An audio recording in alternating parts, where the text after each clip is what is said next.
Hey, it's Mark Ferguson with Invest for More, and a lot of you requested this video about the house where we found the car in the garage after we bought it from the foreclosure sale. So yes, we bought a house from the foreclosure sale, had no idea there was anything in there. In fact, it looked almost empty. Got in there, rekeyed it, opened the garage, and there was a late model 4-door white BMW staring back at us. And it was quite the situation. It did not end up being a free car for us at all. In fact, it ended up being an awful and horrible situation regarding this house flip that did not turn out well. And I think I talked about this flip on some of my compilation videos, like our scariest Halloween flips or something like that a couple of years ago, but I'm not sure if I gave the whole full story on what turned out to be a really nightmare situation for myself and my dad, who I was working with at the time. Now, this property we bought at the foreclosure sale back in 2009 or 2010. We'll give you the full dates. We thought it was going to be an easy, smooth transaction. The house looked vacant. We opened up the garage and there was like a late model BMW in it. So it was a little crazy after that, not in a good way. So a lot of lessons here about the risks of buying from the foreclosure sale, what to do, how to handle it, how to handle situations that don't always go in your favor. And then some really interesting things happened when I went back through this too. And part of that is I realized how many mistakes I made or my dad made just on marketing properties and flipping houses and things I just don't do now. And I'm just like, how did we even make money back then flipping houses? I know we did, but there's just, I learned a lot over the years, and can teach a lot of people how not to do things based on this transaction as well. So here is this house that we sold for $199,900 on 2/25/2011. But we bought it back in 2010, and like I said, we bought it from the public trustee. Now, when you buy things from the public trustee, it comes with some risk. So this is the public trustee's website for Weld County where we're at. We bought a lot of properties from the foreclosure sale. My dad bought properties from the foreclosure sale. I buy almost none now. I think the last one I bought was probably like 5 or 6 years ago, just because there's a lot of competition, there aren't many foreclosures, and there's a lot of risks that come with buying from the foreclosure sale as well. So basically how it works in Colorado is they will list, if we go to reports here, all the possible properties that could be coming up for sale that week. So if we go to, do they have one today? I doubt they have a sale. No, they don't have one today because of Thanksgiving and different things going on. Here we go. So I'll talk about my foreclosure history too some. On a Monday, they post this list, and you can go on the website, see what properties are scheduled to sell on Wednesday of that week. So you've got 2 days, actually less than 2 days, because they post this usually in the afternoon. This says 12:16 p.m., but sometimes I feel like they actually post it later than that. And the sale's at 10 a.m. on Wednesday. And so you can see these properties that are going to the sale, and then you can say, hey, I'm interested in this property. You can see what the lender's bid amount is, the deficiency, and what the total indebtedness is. And that kind of tells you what the starting bid is going to be. So the bank will basically say, this is our starting bid. Sometimes it's what they're owed, sometimes it's less. And if you bid more than that, you get the property as long as you're the winning bidder. Now the risk comes when you buy from the public trustee in Colorado. There is no guarantee of clear title. So there could be a second, there could be judgments, there could be other liens against the property. Now, most of the time, those liens are cleared by the foreclosure, right? If there's a first deed of trust, which means basically a first loan against the property, when you get a loan from a bank, that's usually in first position, meaning they have priority over other liens and judgments and different things. So if that first lien forecloses, they give you this bid amount of $296, you're the high bidder, the other liens pretty much get wiped off. Now, there's what's called a redemption period in Colorado too, where they have, 15 days to file an intent to redeem. Those seconds, those judgments could say, hey, we want that house. We're going to pay off the first bid, and we're going to take possession of the property. So even if you're the winning bidder at the foreclosure sale, you might not actually get the house. Someone else could still get it a second. And it's possible for an individual to buy a second or a lien or a judgment, and they become that lien holder as well. So there's a lot of different things that can go on. We had a lot of shenanigans going on and different, trying to buy judgments and liens and different things to get deals. It was interesting, that's for sure. And unfortunately, that was before I was doing YouTube videos. That would have made for some interesting stuff. Although a lot of that back then, people didn't know how to do or how the system worked. And that was a huge advantage for us when we were buying properties. We didn't do anything illegal, but just it was very complicated and convoluted and a weird system. It's slightly different now. So, like I said, there's no guarantee that you're bidding on first position though. So this $296,000 right here, there's a chance maybe there's a first loan of $200,000. This was a $296,000 second. You're thinking you're buying this house for $296,000. Turns out there's a $200,000 loan already in place. You now have to pay off too. Now, that's very rare. It doesn't happen very often. Usually you can, it's very rare to have a second with that much, that high of a loan value. Back in 2004, 2006, when everything was crazy and it's wild, wild west, it wasn't that rare though. So you had to be careful and watch out for what you're doing. And that's a lot of what helped cause the foreclosure crisis. So you just have to be careful with the public trustee. Now, the other things to realize is that a lot of times you can't get in the house, right? These aren't houses with, an agent who can let you in or an open house where you can walk through it. They might still be occupied. They might be occupied by a tenant. They might be occupied by the previous owner. They might be occupied by a squatter.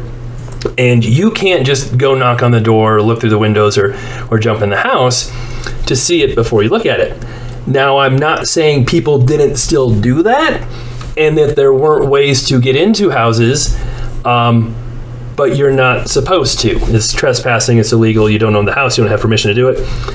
So we'll leave it at that. Now, you might be buying a house. You have no idea what the inside looks like.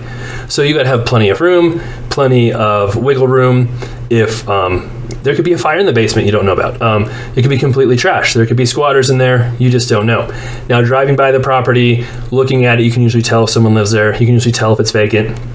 Sometimes you can peek in the windows. I mean, you can knock on the door, right? There's nothing illegal against knocking on the door and seeing if someone's there and they'll talk to you, which we did plenty of times.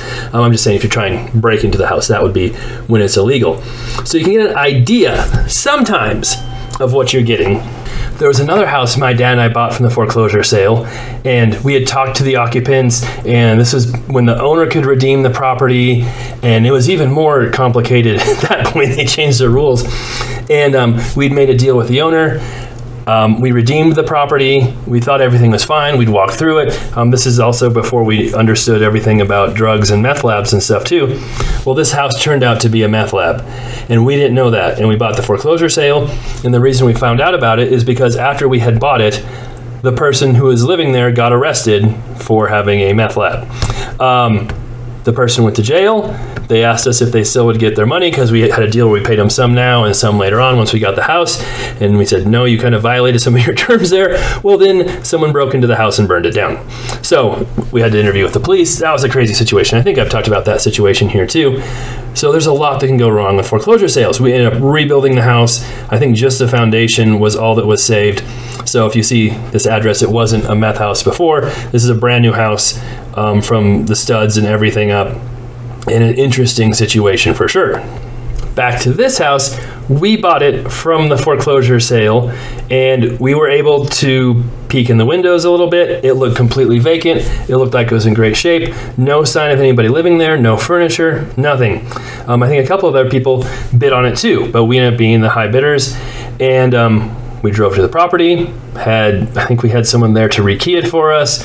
It was my whole family too. I think my mom was there, my dad, and this is before I was married, had kids. I was pretty young at the time.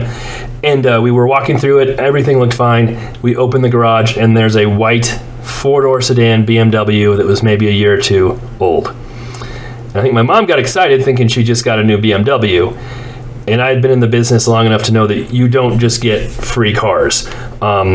One time, I think my dad had traded 3 junker cars for a commission when the seller didn't have enough money to pay a commission. That's another story too, but those were not free. I had the job of trying to sell them. That was also fun. So I knew we couldn't just keep the car, right? You don't just get to keep cars. In fact, in Colorado, if people leave stuff in a house and you buy it at the foreclosure sale, basically the rule is, at least it used to be, I haven't checked it recently, is if there's more than $300 worth of things in the home based on garage sale value, you have to do a personal property eviction. So you have to go through a whole eviction process, file with the courts, get it approved, have the sheriff deputies come, all of that, and then move all the stuff out into the yard or a dumpster, wait 24 hours, then you can get rid of it, then you've got full possession of the house. So you can't just keep everything that's in the house. We've had some houses with lots of interesting things. And I used to work as an REO broker as well, selling foreclosures for banks and different asset management companies. We had to go through the same thing, did that quite often, did a number of personal property evictions because people left too much stuff. And I'm sure some of the stuff and more valuable stuff walked away with property preservation companies, who are companies who come and winterize properties, rekey the locks, check utilities, things like that. I know of a few houses that had decent stuff in them that the next time I showed up at did not have decent stuff in them anymore. But that's how the law works and what you're supposed to do. So I knew we weren't keeping this BMW. So what I ended up doing is I found the previous owners. I used a people finder search on the internet, which was kind of new back then, not the internet, but the people finder searches, and tracked them down. And I sent them an email, or I called them, or a letter or something, and they had called me back and we talked, and I said, hey, are you going to come get your car? We own the house now. And they go, no, you don't own the house. I'm like, what are you talking about? We own the house. We bought the foreclosure sale. And they say, nope. The bank foreclosed on it wrong. We're getting the house back for free. I'm like, what are you talking about? Because at that time, you might remember the news, there was talk of banks foreclosing wrong. They foreclosed on the wrong people, and a lot of people thought they were going to get their house for free. Now, these people did not make their payments. They were behind tens of thousands of dollars. They owed more than the house was worth. I don't know how they thought they were getting the house for free, but they were dead set. They thought they were getting the house for free. Another thing we always do before we buy from the foreclosure sale is we get an O&E from the title company, an ownership and encumbrance report. And that shows us any liens against the property, judgments, things like that. Helps us ensure that we're in first position if we bid on the sale, like I talked about before. And it gives you a little more confidence buying. But it's not a full title policy, right? A title insurance policy is insurance that you're getting, first position. There's no other liens. If something comes up, the title company will pay it. Although we've had a few instances where title insurance didn't help us when it was supposed to on some different liens, and I think I've talked about that too. But it's supposed to help you in that way. But you can't really get full title insurance on a foreclosure. So it turns out the previous owners had filed a lawsuit against the bank the morning of the foreclosure sale. So like I said, Monday, the foreclosure notices go out. You've got basically Tuesday to drive by the properties, get your O&E, research that, figure out if you want to bid. By 10 a.m. the next day, you've got to show up to the public trustee in person. You've got to bid. You've got to raise your hand, say I bid, do all this stuff. It's a little bit intimidating the first time you do it. And then you have to come up with the full amount of money. So if I bid $300,000 on a house, I've got to bring a certified check for $300,000. I believe it's by 1 p.m. on Wednesday. I've got 3 hours to get that money together, bring it to them.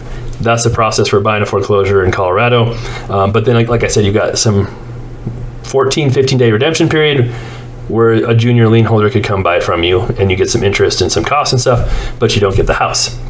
This is one reason why we don't buy that from the foreclosure sale very often, because it's very complicated, it's very risky, and the deals just aren't even that good, so there's no point. So they filed a lawsuit the morning of the sale. So there was no way for us to pull that up unless we had gone directly to the clerk and recorder that morning in person and asked them if anything got recorded that morning. We might not even have gotten a notice then too. It's hard to say. The title company probably couldn't have gotten it. It was just almost impossible. And because they filed that lawsuit, it put a list pendants against the house, which will show up on title, which basically means there's a legal action against this house. You can't really sell it or do much with it because you don't know what's going to happen. So we kept researching, trying to figure out what was going on, talked to the previous owners some more, and basically we figured out a paralegal, not even, an official lawyer, had contacted them, or they had talked to them somehow, I'm not sure, and that paralegal had convinced them they were getting this house for free. They convinced them the foreclosure was done wrong, they're getting the house for free, and their $200 and some thousand debt, or however much it was, is getting completely wiped out. And I'm not a lawyer, but at the same time, I'm like, I don't think you're getting this house for free. You didn't make your payments. There's a lot of things you agreed to in this loan document that you didn't do, but they were dead set on it. So at that point, my dad and I were in a position where we paid for this house, we own the house, but we can't sell it. We're worried about putting any money into it at all, just in case something does happen and they get the house back. We don't want to put money into repairing it or fixing it up, not knowing if we'll get that back. If for some reason they did get the house for free, is the bank going to pay us back? Do we have to sue the bank? There's so many things that could happen. Does a public trustee have to give us our money back in a refund because if it was filed beforehand? So many questions. So what we ended up doing is we hired a lawyer. We had the lawyer review the case. I knew we had to pay some money to do that. And the lawyer looked at it. He said they have zero grounds whatsoever for this case. There's no way a judge will approve it. There's nothing the bank did wrong. It's just junk. And so we're like, okay, so what do we do now? He's like, well, it might take over a year for this case to be heard. We're like, you serious? He's like, yep, the courts are backed up. It could take over a year for them just to hear the case, and you can't do anything before then.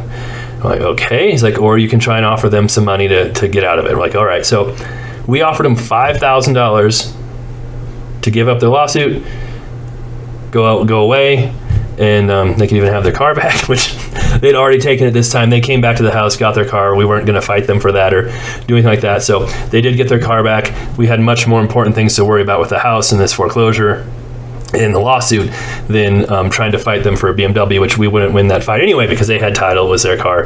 And the law in Colorado says you can't just take that stuff anyway. So we offered them $5,000 and they said, no, not doing it. We're going to get this house for free. I'm like, I think we might have offered them $10,000. They said, nope, we're not doing it. We're getting this house for free. So we talked to our lawyer again, and he said they filed the lawsuit. It's in the courts. He's like, we can become a party to the lawsuit, and we can file, since you own the house is involved. And if we do that, we might be able to speed things up because of the circumstances where you bought the house and can't do anything with it. So we did that. I think that cost us $5,000, maybe more. We became a party to the lawsuit. We showed up in court. I don't know if we had to go into court, but basically by doing that, I think we shortened the process to like 4 or 5 months, in that range, from a year, maybe even longer. And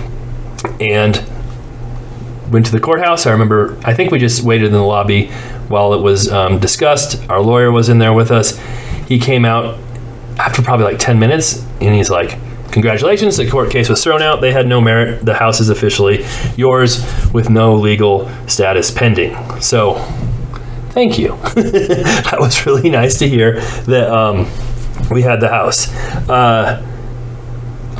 It was a really messy situation, and looking back on it, there's not a lot we could have done differently. It was hard for us. It's almost impossible for us to know that lawsuit was coming. So as far as advice on how to avoid that situation, it's almost like something like that just might happen at the foreclosure sale, at least in Colorado, because every state has different laws and works differently with how foreclosure sales work.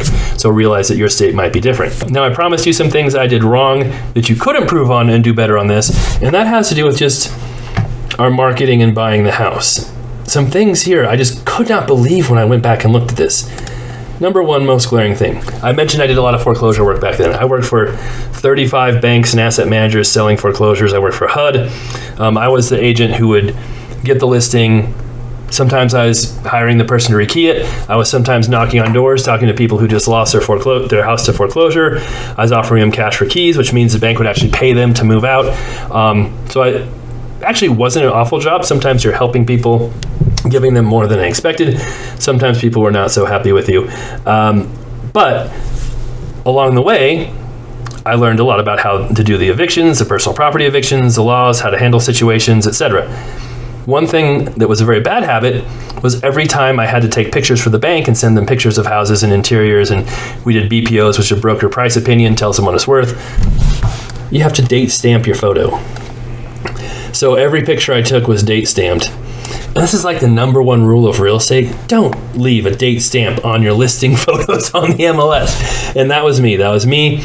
I'm looking back at it just like my gut hurts knowing I did this. Just like, who does that? I did it. So don't do that. And it would have been so easy to even just crop them out. Like, so easy. And I didn't even do that. And the other thing, that's all the pictures we had. Now, this was 2010. This wasn't 1996. The internet had been around for a while. Digital pictures had been around for a while. And we only had, like, 2 interior pictures. It had a basement. It was a nice house. We literally had to do almost no work to it at all, except for the whole, lawsuit thing. So no physical work. But I could not believe how we were marketing that house. Now, the other thing that was insane to me, and I could not believe, is I think we paid $160,000 for this at the foreclosure sale. Now, it was 2010 to 2011. Market may have been dropping a little bit at that point, but really the market had dropped much more 2006 to 2008 in Colorado. My county, Weld County, led the nation in foreclosures in 2006. So we kind of led the nation in the housing crisis. Yes. But I don't know, like, there was no room in this house. I'm like, why did we buy this? Why did we bid on this? This makes no sense. And was that my fault? Was that my dad? I don't know. But you need so much more room to make money because you've got selling costs. You're selling to another agent. You've got financing costs because we had loans while we were buying these properties. You've got HOA fees on this one. You've got utilities, electric, gas, water while you own it. You've got insurance while you own it. And that's before you do any work on the repairs. So I'm sure we lost money on this, probably quite a bit. But I was just like, what numbers were we looking at? Maybe we thought it would sell for a lot more. I don't know, but that was not a good flip numbers-wise either. If I was doing this flip today and it was going to sell for $200,000, I don't think it needs any work like that. I'd want to buy it for $140 in that range, maybe less. I don't know. So I just couldn't believe how much we paid for it too. So lesson learned there. The description isn't too bad. That's okay. We have all the information on here. That's pretty good. But yeah, the picture isn't even straight. Come on, Mark. I mean, this is straight with the street, but it's not straight with the house. So I could have done a much better job there. So that's the property. That's the house. This was before I was doing YouTube videos, so I didn't have any videos of it. I may have pictures somewhere on an old computer of this house, but I don't think we had any more of them, or I would have used them. It would have been really interesting if I would have had my YouTube channel back when I was selling foreclosures, when I was getting houses, not sure who was going to be there, not sure what they looked like on the inside. We saw some really interesting stuff, to say the least. Doing videos of them, that would have been cool, but I don't do that anymore. There's almost no foreclosures here. There's a few once in a while, but very few of them.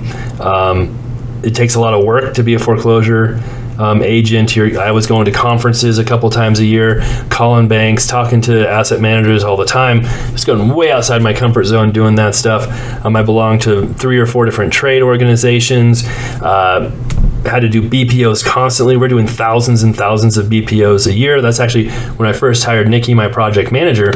I hired her to help me do BPOs back in, I think it was 2010, right around this time. And she was doing paperwork, BPOs, all the busy work while I was doing foreclosure stuff. So that is one excuse I have, is that my focus was not on flipping houses or investing at this time. My focus was on selling foreclosures, and we're doing I mean, I was working 10, 12-hour days, driving all over the place a lot of times. So that's one excuse there. And then this is actually 12/10, December of 2010 is when I bought my first rental property too. So kind of an interesting time period there. So it's definitely pretty busy. I think, well, I had my kids in 2011, so there's a lot going on at that time. All right, that's the story of the house with the BMW. No, we did not get to keep it. It would be really difficult to keep it with Colorado laws and how they work. If you find something crazy in a house that's super valuable, chances are you probably won't keep it. The most valuable thing we ever found in a house that we probably could have kept but didn't was we found $5,000 once in a house we bought. It was an elderly couple that sold it to us, and I just couldn't keep it, so we actually contacted them, and their daughter came and picked it up for them, who actually turned out to be a police officer. So hopefully that gave us some good karma along the way. But we found that hidden in a closet somewhere, and so I've gotten a few knickknacks here and there that aren't very valuable, some nice poker chips, but nothing too crazy from the houses we bought. All right, thanks for watching. We'll be back with more videos on our flips, rentals, commercial properties, businesses, all that soon.